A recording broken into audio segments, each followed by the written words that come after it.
All right, so I've wanted to do this little live stream for a while.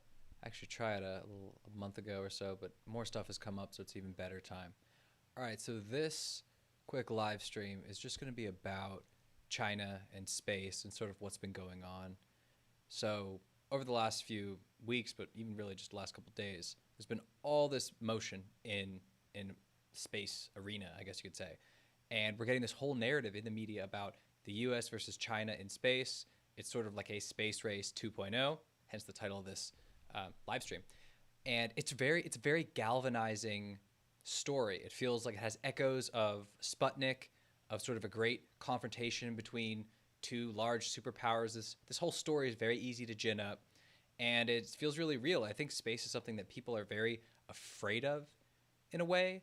It's sort of up in the sky. It has this feeling of everyone looking at you, spy satellites, all this. It has a whole surveillance aspect. It has this sort of superordinate thing where there's like another arena, like there's land, there's sea, there's undersea, there's the sky, and then there's just sort of the orbiting arena, and it's really fascinating. So we're going to kind of go over this. We're just going to talk about what China's up to, what it means, is it a threat, does it matter, does it not matter, how much of what we hear in the media is just sort of hype to sell stories, how much is really interesting, what stuff is kind of good for probably people in general, maybe mankind in general, whatever, and what is more dubious, kind of maybe nefarious, or something that people should be thinking about in like a military or conflict perspective. So let's just kind of go over a bit of this. It should be really interesting. So what's really interesting about China is that it was booted from international cooperation on space for decades. It was kicked out of. It was never part of the International Space Station, which was originally, I think it was Space Station Freedom for Reagan in the 80s. That became the International Space Station under Clinton, and then Russia joined, and it was supposed to be a big international kumbaya in space with a giant space station. Really cool, right? China was never allowed into that, so it had to sort of develop its own indigenous space capabilities, kind of like in a lot of ways it had to do that in a lot of different areas. And a lot of people in the 90s thought China had absolutely no chance of making any advancements. People were very pessimistic about what it could accomplish, about what it could accomplish in the future, about what its capabilities were, and everything from metallurgy to microelectronics. It was a really, man, people were very pessimistic about it. But China has done a lot, kind of like with its economy in general. It's really surprised a lot of people. I think this area, we're sort of seeing a backlog of multiple projects that should have been happening earlier. They're all kind of happening now, 2020, 2021. And a lot of China's ambitions are finally kind of coming together.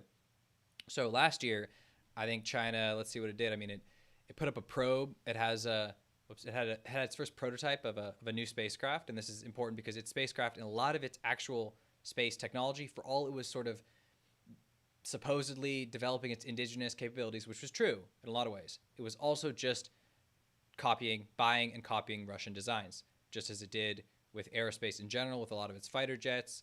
That's what China was up to. So it has a new next generation spacecraft, which is still derived, I think, from the Soyuz one, but it's actually its own. That's cool. It sent a probe to Mars, which recently landed a rover. It sent a mission to the moon, which I think also galvanized a lot of people in the U.S. Oh my God, China's back on the moon. Why aren't we on the moon? Et cetera, et cetera. That happened, and that's actually they're going to be the first like sample return mission to the moon since the 1970s. But also, that happened 50 years ago.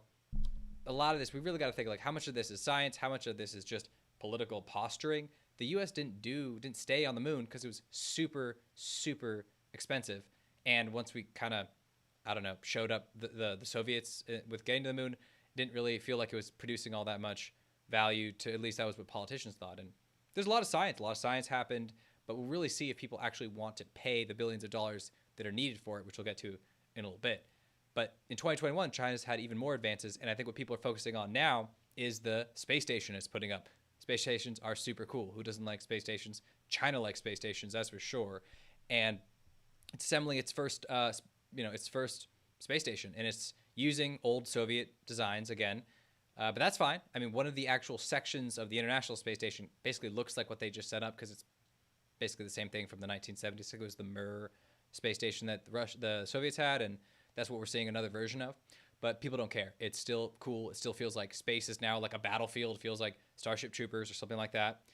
And yeah, just a couple days ago, there was the first round of Chinese astronauts, or taikonauts as they call them, went up, and it's really interesting because human man spaceflight is kind of one of the weirder, more useless things that you can do in space. It doesn't have a lot of value. There's immense like geospatial intelligence. There's a lot of Earth mapping. There's a lot of spectrometry, all sorts of stuff you can do in space. It's really useful, really valuable. But what the actual human bodies do when they're floating around is a lot less valuable. But we don't seem to care. We really, people, politicians, whatever it is, we really like human spaceflight. NASA is built off of human spaceflight. It's oriented all around it. That's why we had the weird shuttle. That's why we had all sorts of stuff. But it doesn't matter. So when there are now Chinese astronauts in space, people are starting to think about what it means. And finally, we had they sent up a supply mission, and then there was China and Russia decided to announce a moon base.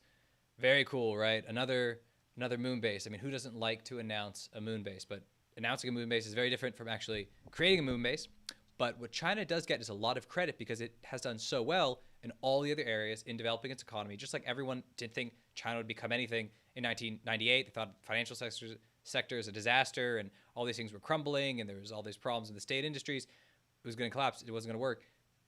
Great things happen. So people are still thinking, hey, maybe it sounds like a joke today. They'll have a moon base by the 2030s, and we laugh at it now, but maybe they'll be on the moon and we'll be doing absolutely nothing and playing video games or whatever. So a lot of people are very focused on this. I think you should be focused on this. Why not? It's a big thing, and space is a very important arena, particularly for the military.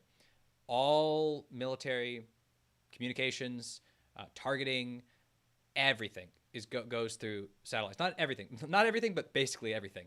And the entire military is focused around what to do, how to protect these assets, how to put up assets rapidly, how to replace ones that are destroyed in a conflict, how to deal with space, how to do all this kind of stuff. And whatever you think about the Space Force, that's the reason it still exists is because it is a recognition that there is a new domain going on, and the capabilities of what the military and military conflicts might look like in space is changing, and that's a real thing. So people who think the moon base is a joke, well, it's not totally a joke. It's going to have a lot of problems we can talk about, but the question of the moon, of what's going on there, of what capabilities China's putting out in space, what we have, what we don't have, the West, the United States, whatever you want to think about it, that's huge, and it's really focused. It's a huge focus for the U.S. military because, well, ever since the Gulf War in 1991, the ability to knock out satellites would disrupt a lot of what the way the U.S. military operates. And there are certain ways it's trying to create redundancies and stuff, but it would just be a complete disaster, and everyone knows that. So that is what's going on. But let's look at the reality a little bit because we kind of have to.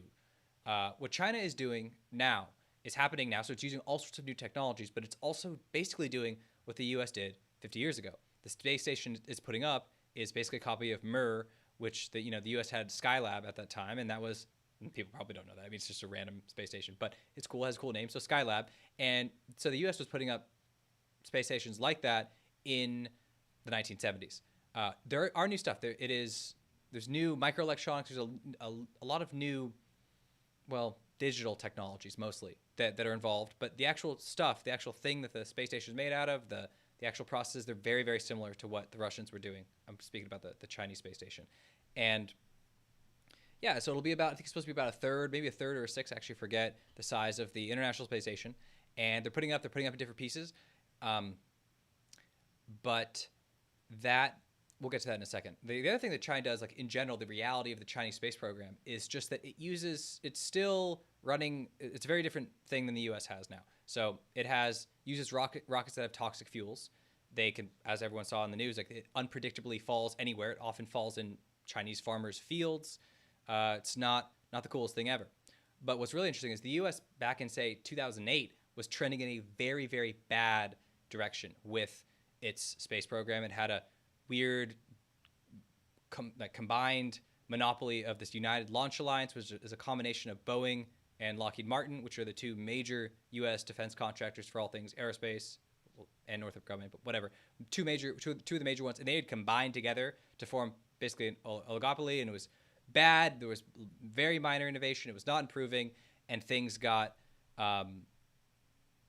things started to change with SpaceX. But also, really briefly, the coolest thing that's going on the Chinese space station, which people should be interested in, is this: they're actually putting a telescope on the station, which is going to be kind of like the Hubble, but like a lot better because we have better cameras and stuff now. It's going to be like a part of the station, and it's going to be able to sort of attach the station for like servicing, and then it'll kind of wander off and go in its own orbit for a little bit, take pictures, do that kind of stuff, and then come back. It's actually a very cool idea. It's a lot useful. I mean, back in the day, the U.S. and other people, we had to like bring shuttle to the space, to the Hubble space telescope, and you had to kind of do all the servicing. It was really a drag, and it was expensive, and obviously there's problems with that, but it is a very cool idea. Like the idea of having these these laboratories. Again, these space stations, not much actually goes on in them.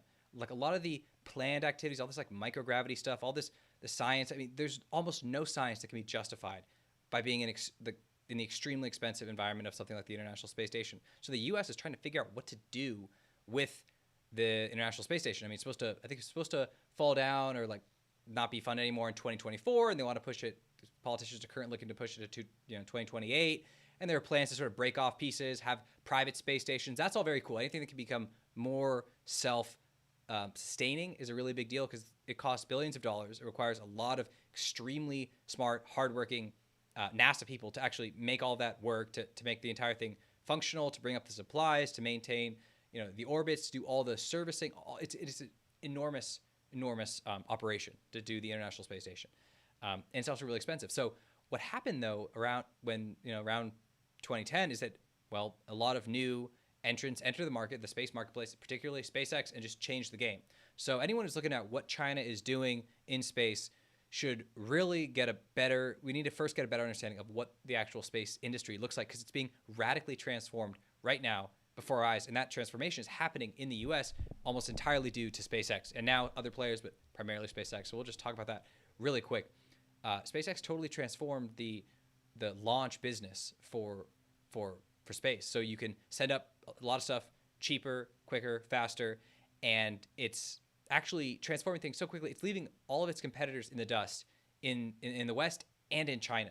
So China's current plans to colonize the moon, to make its space station, it's all using very expensive, expendable rockets, and it involves its designs for the moon base, which will happen after 2030, involve a giant rocket that hasn't built yet, still totally being designed and all that, that is generations behind what SpaceX is trying to build in Texas right now. So what might be available as soon as next year, and probably certainly before 2024 for the US, is a complete game changer in the space arena. And there's enormous activity right now, particularly in the US military, that's going on about trying to figure out how to actually use this new capability. Basically a capability to bring 100 tons of cargo to space for an extremely cheap price and extremely rapidly, and repeatedly, because these are rockets that will be reused. It's a game changer. And SpaceX is also transforming the satellite industry at the exact same time. I'm pretty sure it's now the largest satellite operator in the world because it's been building its own low Earth orbit internet service. Basically, it's going to become a space ISP. And that is a big deal because once you change the launch business, you change what sort of things can go into orbit, what sort of things are viable economic products, and it starts to expand what you can do in general with satellites. And SpaceX also moved into that. And now we're seeing just these enormous constellations that are coming up. And these are extremely important. Again, the military, the military is kind of the main thing for this, because a lot of stuff about, commercial stuff in space, it's going to be like tourism and weird kind of rich people doing stuff or whatever in space for a while. Military, though, relies on it. We all rely on it for GPS and soon internet, but the military relies on it for everything. So that's where a lot of this thought is coming from. So we'll just kind of bring that up. But this transformation is major. So this SpaceX, even its current rockets, the Falcon 9 rockets, but its new Starship is able to put up, of its own rockets, that new rocket, the Starship, will probably be able to put up 400 satellites in one go. That's pretty crazy. And the military's problems of how do we replenish satellites? What do we do if they're knocked down? What do we do if they're blinded or they're corrupted or they're somehow hit in the electromagnetic spectrum and made unusable during a conflict? All these problems are radically transformed by just this idea that you can just send up so many so quickly. So basically, satellite manufacturing is becoming a mass. These are no longer like bespoke satellites. You had to make like one specific large satellite that had to fit in this very tight, compressed volume. So you're always mass constrained and volume constrained. It was just a whole mess. And that's why this big satellite they're trying to send, they're trying to put up for years, this James Webb satellite, supposed to be like a successor to the Hubble. It's like this intricate thing that has to like fold like origami style and like unravel itself as it gets out, because it's just, you don't have the space in these rockets and it's so expensive. So it's a whole engineering mess. But everything changes when you have big volumes, big payload capacities. It all changes. And so it also changes for what it means to go to the moon or Mars, obviously, because SpaceX wants to itself go to Mars, which is wild that a company's going to do it. But the whole process, the whole vision that Russia and China have for the moon. So everyone knows they announced they're going to do a moon base, I think yesterday or 2 days ago. And it's just funny because Russia's really just tagging along. As I said earlier, China has been, it's basically been using Russian designs for its aerospace industry for years, but it's now so many decades have gone past that it's basically milked Russia for almost everything it can give it. It has a couple engines that it needs to kind of get going on a lot of fighter jets in the next, this decade, the next probably 5 years, and a few other things, but it's basically milked Russia dry. And Russia's just really along for the ride. It doesn't have the industrial base to really do anything. Its aerospace industrial base is totally gutted. It can't produce new designs of most. It can do designs. It can't mass manufacture any sort of aerospace product. It can't do fighter jets. It can't do much of anything. It doesn't have the tech or the money now to really contribute. So it's basically just there for the PR. And it's kind of feel like it's a part of things, which is it's sad. I mean, it is what it is. But the cost of this giant moon base that they want, not giant moon base, but pretty solid sized moon base, is inordinately expensive because it just requires the rockets that China's planning to use for it are just insanely expensive. The equivalent in the United States is this Space Launch System rocket. It's this Boeing-built rocket that's about to be finished. It's, I think, finished this year. It's sort of the old-style NASA attempt to, get to the moon, make something big that doesn't really use the cost, consciousness, and sort of new technologies that SpaceX has pioneered. So that thing's like $1 billion, $2 billion or something to every single launch. It's insane. It's completely unusable. And if any sort of colonization, I don't know, that's a bad word. So I don't know. I wonder if space colonization will not be allowed because of the connotations of that word. Totally different thing. But space exploration efforts or Mars settlement, something like that, Mars and moon settlement. Anything the NASA tried to do that would use this giant rocket as the main, mode of transportation to get to the moon would eventually get cut because it's so expensive. Like the public, the politicians, they would never be able to justify it 5-10 years later. And that's a problem that China is going to see as well. In 2035, 2036, it's going to have to justify why it has a moon base. Right now, it's very motivating for the Chinese people. They have a lot of problems going on in China, and continuing to show that China is advancing on the technological frontier is essential for a number of things. And it has to do this. And space is extremely, extremely interesting to everybody. I mean, every nerd loves space. So it's very important. And China is making these advances. It's putting the telescope up. It's doing really cool things. It's actually advancing. It's very impressive. The thing is, though, for when you do these really grand visions about space exploration, it's so hard to maintain the continuity of this plan over 10, 15, 20 years. That's what NASA's problem has been basically since, 2005 when, the shuttle exploded, and then Bush had a plan to do something in space, and Obama changed it, and then Obama had a plan to do it, and Trump kind of changed it. This is just what we have. All of the things it's produced are just sort of the debris that's come from all this changed plans that have just been bedeviling it for like 15, 20 years. But now everything is really changing, and the coolest thing about what's going on in space, you could say, oh, there's this space race going on.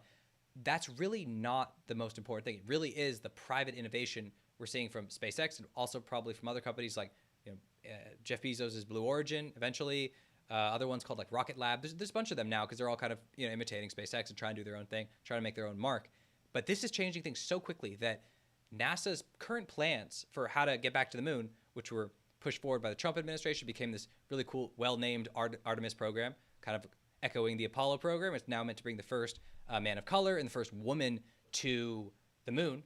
The plan is for 2024. It was a big project. It was kind of set up probably to time with Trump's, wanted to get it by the end of his second term, which didn't happen. But Anyway, Biden has maintained this program and it moved forward. And the really clear sign about what's going on is just when you look at what happened with this human landing system award that NASA put out. Basically, they selected SpaceX instead of all the other competitors, and they did it cheaply. But it's a really bizarre thing because they're basically selecting something that is so much more capable than anything they have, and it kind of invalidates all the other things they want to use. So SpaceX's the human landing system was supposed to be like a little probe that, like, you took the giant rocket from the Earth, went around the moon, and then you would just land like a little probe like onto the surface, little rover or little landing module, I guess, onto the surface. And that was supposed to be pretty minor. It's going to be basically an upgraded version of what they did in the Apollo program. And then SpaceX just their proposal was this giant version of their giant Starship, the second stage of their giant Starship rocket. And it's ridiculous. It's something like 7.5 times taller than the Apollo lunar lander. It's enormous, and it's just totally. It was so wild compared to everything else that the other more normal aerospace companies were proposing that it changed everything. And basically, NASA gave them this contract, and it's being litigated or whatever. But that'll probably just come out in the wash. It's going to stay. It's being developed anyway. This rocket, this whole thing. So the whole architecture, this whole Artemis architecture, the whole thing that NASA's coming up with as well to get back to the moon, that whole thing needs to be rethought as well, because there's the innovation with space launch is so rapid, and the costs are coming down, and the potential is going up, that it all needs to be reconsidered.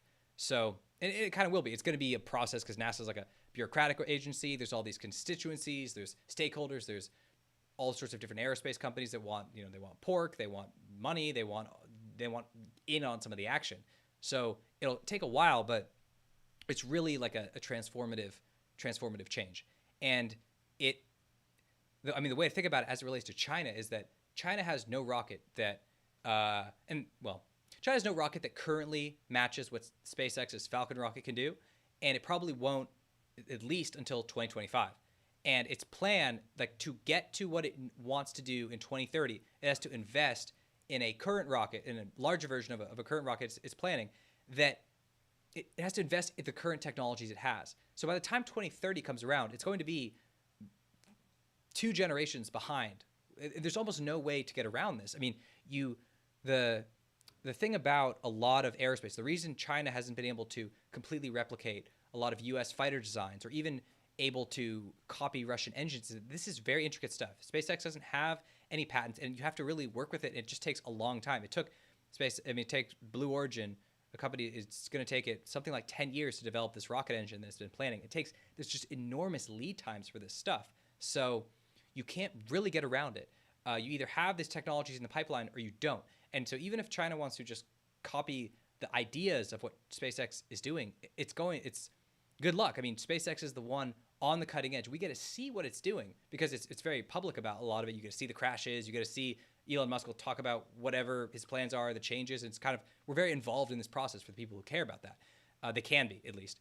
China's not like that. They have state agencies that are doing all of the rocket development. There's currently some private ones that are trying to emulate SpaceX. They're trying to emulate the private industry, which is something very interesting that people should continue to watch. However, trying to get one of these small companies, I mean, it's a very tense situation because the state companies are actually where all of the business happens. So the small ones, it's quite uncertain what the level of innovation and drive there is. I mean, a lot of the employees and a lot of the founders come from the old, basically the state agencies. And it's really going to be a push-pull to see how this works out. Can China fully bet on a private company that has never produced a rocket to compete with something like SpaceX, which has been it's the premier one in the world that's been doing it for 10 years now? It's a dicey bet. What it's probably going to do is it's going to maintain all of its current state organized sort of plans for its sort of rocket development trajectory, and then sort of just try and hope and give a bit of money to the other ones to see where they go. But they're not going to be making a giant, large, what is the Saturn V scale rocket in the next decade. It's just not going to happen. They're just trying to get like basic rockets, small ones, into orbit. It is advancing the China's rocket development, sort of engine development. I mean, the sort of rocket engine development. It's giving it familiarity with some of the newer fuels. So they're using methane. It is an improvement in a lot of ways. These private companies are interesting in their own right. We could talk about it another time. But the potential to actually leapfrog or even keep up with SpaceX is not, it's not there.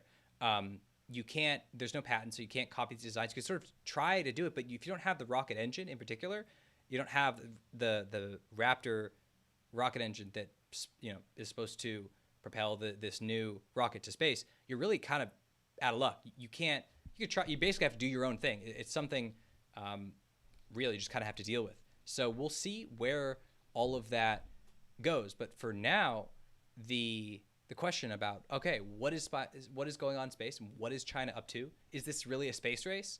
Yeah, there's definitely a space race going on, but the space race is kind of driven by Elon Musk's desire to go to Mars more than anything else. NASA is an organization that is just trying to maintain some continuity of funding, and it can't really present a giant vision anymore. The closest thing it's getting is the Artemis program, but the Artemis program is basically beholden to what SpaceX accomplishes, and the ability to sustain it in any reasonable way will involve its, you know, the transformative sort of Starship technology is basically ditching almost everything else it has and all the other ideas that have come with the old architectures it was trying to use. So yeah, that's really what's driving everything forward.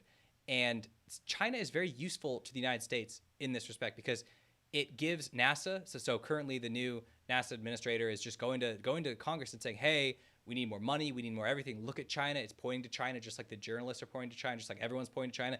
You know, we need more money because we have a giant competitor. And that's something you see across the U.S. government. The military is always saying, we need more money because of China, which is true in certain ways.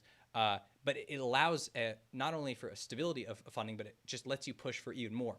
You need this competitor to convince people of how valuable what your enterprise is. And that's, you know, that works. I mean, I think that's something that the U.S. is going to be doing for probably at least a few years as the major threat and the hostility and everything with China continues to accelerate, and as its technological edge looks to increase. I mean, China is there trying to present as sophisticated, as advanced, as technologically competent a face as possible to its own people in particular, but also to the world. And the U.S. wants to take that face and say, hey, we have to match it. So in one respect, we should be grateful. If this moves certain technologies forward, that's not a really bad outcome. There are really terrible, terrible outcomes that come from these sort of conflicts, and that is a pretty good one. So I think I'll leave it at that. I mean, I think anyone who has any more questions about this, you can obviously message me. I'm going to start probably doing some question and answers now that I'm getting more random interest and we can poke into these different areas. But space is very cool, and the potential for what happens when space technologies are advanced to new heights, it's very exciting. It allows for a lot of things. The potential of what the satellite market might look like, and what that might, what sort of products or applications or services might be enabled is a really real and interesting thing. It's probably more real and more interesting than any sort of international U.S.-China conflict over the moon. I mean, that's unlikely. It's something that could be, again, it's something that could be part of this process to sort of push the different societies forward, to keep them focused, etc. But yeah, I mean, I would definitely focus on whether this rocket down in Texas, when that flies, I think that's the thing you should really focus on, because it's more important than basically any other news you'll see coming out of NASA or China or Russia. All right.